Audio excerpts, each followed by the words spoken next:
Bonjour à tous. Dans le cadre de notre projet de service, notre service EPSAT Vosges, en partenariat avec l'OPP BTP, a mis en place une action de sensibilisation collective des employeurs du PTP au risque amiante dans le département des Vosges. Je vais vous présenter notre service dans un premier temps. EPSAT Vosges, Ensemble pour la prévention et la santé au travail, et le service de santé au travail des Vosges. À ce jour, EPSAT Vosges, c'est 90 professionnels à l'écoute de plus de 7 000 chefs d'entreprise et plus de 84 000 salariés suivis. Nos adhérents du secteur PTP, tout métier, représentent 862 employeurs et 7 000 salariés. Je vais vous parler un peu du contexte de notre action. Nous voyons tous les jours des salariés du secteur bâtiment qui interviennent sur des matériaux contenant de l'amiante sans le savoir ou sans détermination d'un mode opératoire définissant des niveaux d'exposition et donc des équipements de protection individuelle et collectifs adaptés. Après un constat fait par nos médecins du travail d'un manque de prise en compte du risque lié à l'amiante, lors des déclarations des effectifs, des visites d'entreprise et des examens médicaux. Et aussi un besoin exprimé des médecins de disposer d'une conduite à tenir afin de satisfaire aux obligations légales et recommandations de bonne pratique.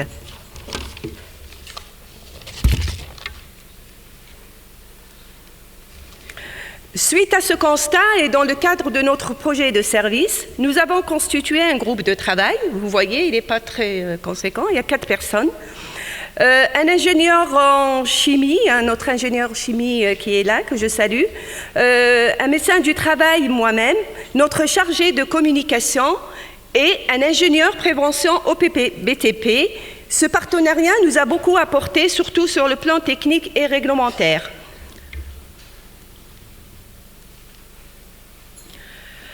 Alors, notre action s'est déroulée en 2 étapes.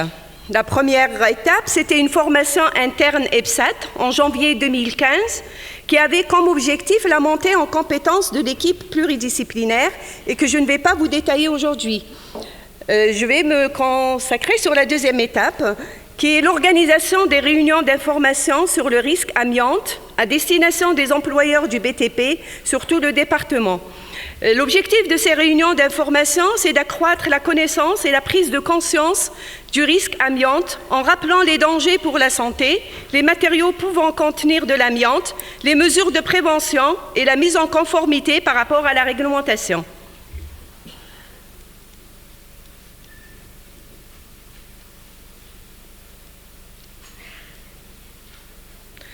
Alors, je vais passer notre phase de préparation. Oula. Alors, notre cible, nous avons ciblé tous les employeurs du secteur BTP, tout métier du département. Nous avons constaté que les principales difficultés concernent le repérage de l'amiante avant travaux, la maîtrise d'œuvre et le rôle de la maîtrise d'ouvrage. Il nous a semblé donc très important d'associer les collectivités et les architectes.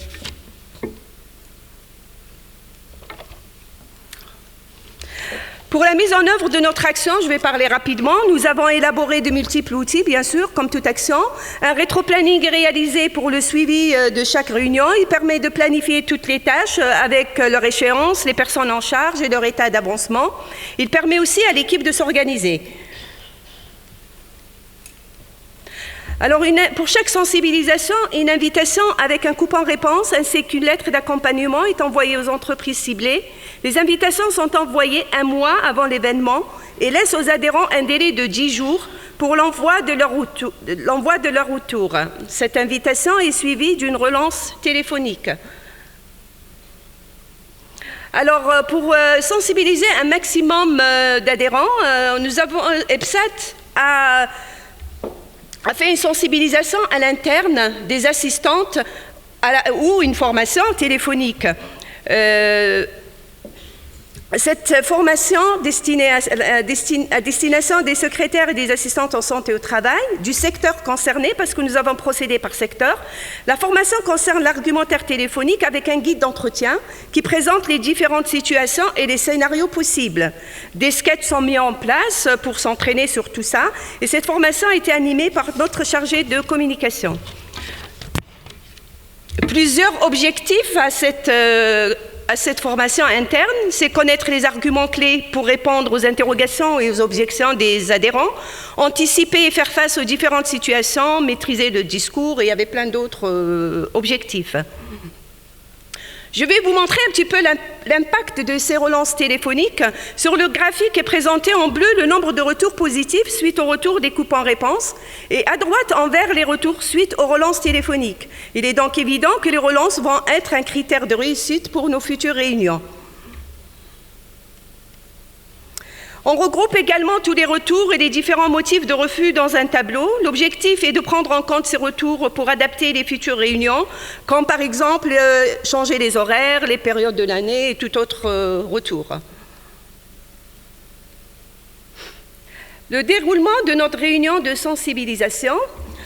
Les participants par secteur sont accueillis. L'animation se fait sous la forme d'un quiz interactif avec, je vais vous montrer le quiz, avec des réponses et corrections collectives en direct. Les adhérents sont interpellés afin de partager leur expérience et leurs difficultés sur le sujet.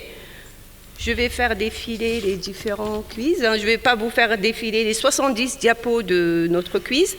Les thèmes abordés dans ce quiz, c'est les risques sur la santé, la réglementation, la formation, des illustrations des matériaux contenant de l'amiante. Nous avons plus de 40 peut-être diapos concernant tous les matériaux contenant de l'amiante. On a préféré les faire voir et on a vu que nos adhérents étaient étonnés de voir les matériaux qui peuvent contenir de l'amiante.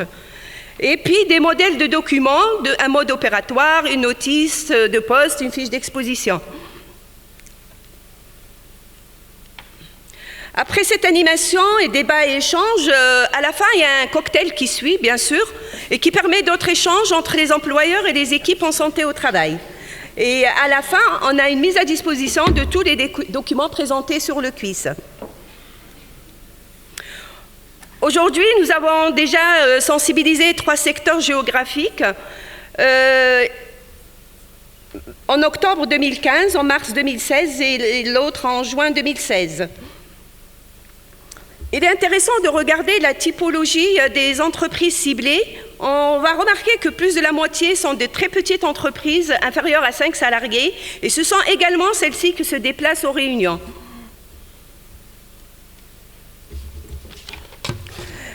Alors, les médias relaient notre information, bien sûr. Il y a 2 ou 3 articles qui apparaissent pour chacune des sensibilisations, ce qui renforce l'image de notre service de santé au travail et montre que la prévention est le cœur de métier de nos équipes pluridisciplinaires.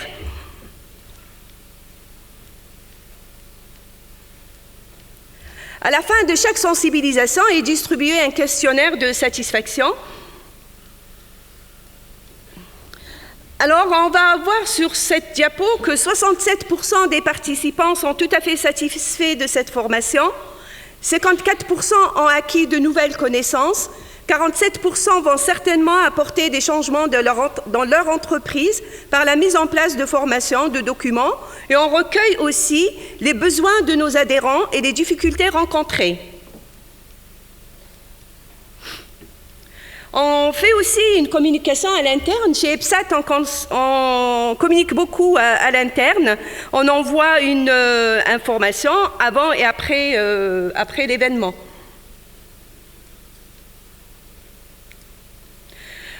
Nous poursuivons notre action sur tout le département tout en prenant compte des précédentes expériences. 3 secteurs restent à sensibiliser. Les dates sont déjà fixées, le 6 juin, le 5 octobre et le 14 novembre.